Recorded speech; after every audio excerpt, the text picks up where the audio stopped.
जो आंखों में दिखाई दे उसे तूफान कहते हैं। जो ये दीवार का सुराग है साहब, जो ये दीवार का सुराग है, चाइना, अमेरिका, पाकिस्तान साजिशों का हिस्सा है, मगर हम इसे अपने घर का रोशनदान कहते हैं, अपने घर का रोशनदान कहते हैं। परम सम्माननीय सभी गुरुजन, सभा में उपस्थित सभी गणमान्य व्यक्ति और मेरे प्यारे प्यारे दोस्तों, मैं सुजल सिद्धार्थ कड़मकर देश प्रेम और राष्ट्र निर्माण के उपलक्ष्य पर अपने विचार आपके साथ साझा करना चाहूंगी। आजादी, आजादी का असली मतलब वही समझ सकता है जिसने कभी गुलामी की हो। हम सौभाग्यशाली हैं जो हमने स्वतंत्र भारत में जन्म लिया। यूं तो आजादी की लौ 1857 में ही जल चुकी थी, जो वर्षाल बनकर 1947 में हमारे देश को आजाद कराई। प्राचीन, मध्यकालीन और वर्तमान भारत के उदाहरणों से मैं स्पष्ट करना चाहूंगी कि जब हम फिरंगियों के फेरे में फंस गए थे, तब रंगदे बसंती चोले की एक आवाज पर टोले के टोले उमड़ आ जाते थे और उनके वंदे मातरम से खून में आने वाला 5-5 डिग्री का तूफान अंग्रेजी शासकों के जड़ों में तूफान ला देता था। लोग मर जाते थे, मिट जाते थे, फांसी चढ़ जाते थे, तो वो भी अपनी देशभक्ति साबित कर रहे होते थे। तब देश बलिदान मांगता था, तब देश लड़ जाने को कहता था, तब देश मर जाने को, मिट जाने को, फांसी चढ़ जाने को कहता था। किंतु आज देश लड़ जाने को नहीं कहता, आज देश मर जाने को, मिट जाने को, फांसी चढ़ जाने को नहीं कहता। मेरे विचारों से यदि कोई व्यक्ति अपना काम पूरी ईमानदारी, पूरी मेहनत और पूरी लगन से करे ना, तो वही सबसे बड़ा देशभक्त है। मैं नहीं मानती कि फेसबुक, व्हाट्सएप की डीपी को 3 रंग में रंगना ही देशभक्त है। और यदि आप कहेंगे कि साल में 2 बार हाथ में तिरंगा ले लेना देशभक्ति है, तो मैं आपसे पूछना चाहूंगी कि फुटपाथ पर रहने वाला वो बच्चा ट्रैफिक की छांव में, नंगे पांव में जब तिरंगा बेच रहा होता है, तो ये क्या उसकी देशभक्ति है? नहीं, ये उसकी देशभक्ति नहीं, उसकी भूख की शक्ति है जो उसे ऐसा करने पर मजबूर करती है।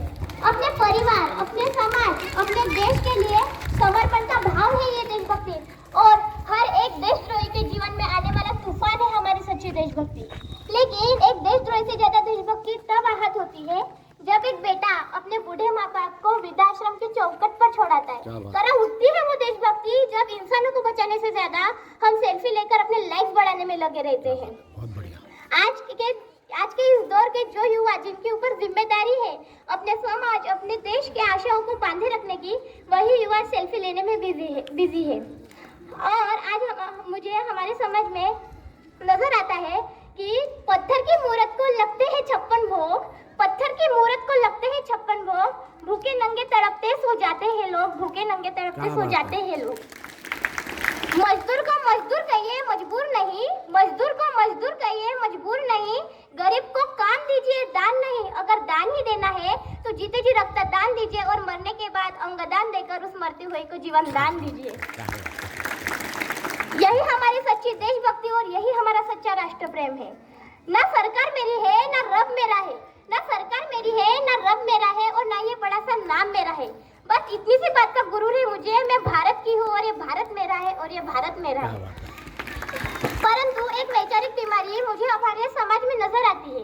कहा जाता है कि हम दुनिया के सबसे बड़े लोकतंत्र हैं, जहाँ हिंदू पैदा होते हैं, मुसलमान, ईसाई, सिख भी पैदा होते हैं, लेकिन बदकिस्मती से यहाँ इंसान पैदा नहीं होते। मेरे विचारों में ना हिंदू की जरूरत है ना मुसलमान की जरूरत है। देश के लिए केवल अच्छे इंसान की जरूरत है, केवल अच्छे इंसान की जरूरत है। जरा सोचकर देखिए, अगर पेड़ पौधे और शाखाएं भी परेशान हो जाए जब परिंदे हिंदू और मुसलमान हो जाए। क्या बात है, बहुत बढ़िया। इसी तरह की बहुत सारी अजब गजब की बीमारियां हमारे समाज में नजर आती है और इन सब की जो जड़ है ना, वो है हमारा अंधविश्वास। जब तक इस देश के युवा मंदिर में जाकर नारियल फोड़ कर भगवान को रिश्वत चढ़ाते रहेगा, हमारे समाज का शिक्षित वर्ग ही बिल्ली के रास्ता काट देने पर खड़ा हो जाएगा, अपनी जाति, अपने धर्म को ऊंचा मानकर दूसरों की जाति की अवहेलना करता रहेगा, तब तक ना तो हमारे देश से अंधविश्वास खत्म होगा और ना ही राष्ट्र निर्माण संभव होगा। हमारी संस्कृति, हमारी सभ्यता को दुनिया ने शीश नवाया है, हमारी सभ्यता, हमारी संस्कृति को दुनिया ने शीश नवाया है, तो क्यों हमने आस्था के नाम पर अंधविश्वास फैलाया है? राष्ट्र निर्माण तब संभव होगा जब हम जाति का संरक्षण नहीं बल्कि सामाजिक शक्तिकरण पर बात करेंगे। राष्ट्र निर्माण तब होगा जब हम स्वच्छ अभियान में केवल सरकारी नहीं तो सड़क पर चलने वाला हर एक नागरिक काम में हाथ बटाएंगे और स्वच्छ Bharat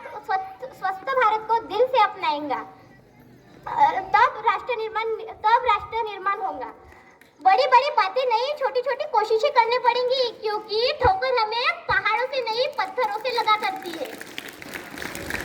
I being a Indian, I being a student, I being a single daughter of this motherland feel proud to be an Indian। और मैं सैल्यूट करना चाहूंगी मैं सैल्यूट करना चाहूंगी सड़क पर दिन रात हमारी रक्षा करने वाले उन जवान को, इस देश की पुलिस प्रशासन और किसान को, और इस देश के हर उस नागरिक को जिसने जो अपना काम पूरी ईमानदारी, पूरी मेहनत और पूरी लगन से करता है, जिनके बिना राष्ट्र निर्माण की कल्पना करना भी असंभव सा लगता है। और आज मैं इस मंच पर पूरी जिम्मेदारी के साथ कहती हूँ, मैं भारत की बेटी यह कहती हूँ कि राष्ट्र निर्माण तब निर्माण होगा जब हम सब, मैं, आप और हम सब मिलकर प्रयास करेंगे, क्योंकि हमारे देश की जिम्मेदारी नहीं है हमें आगे ले जाने की, हमारी जिम्मेदारी अपने देश को आगे ले जाने की। बहुत बढ़िया, बहुत बढ़िया, बहुत बढ़िया। मेरा हिंदुस्तान महान था, महान है और महान रहेगा। होगा हौसला बुलंद तो एक दिन पाकिस्तान भी जय हिंद कहेगा। अरे पाकिस्तानी क्यों, सारा जहां जय हिंद कहेगा, क्योंकि सारे जहां से अच्छा हिंदुस्तान हमारा, हम बुलबुलें हैं उसकी, और ये गुलिस्तान हमारा, और ये गुलिस्तान हमारा। जय हिंद, जय भारत।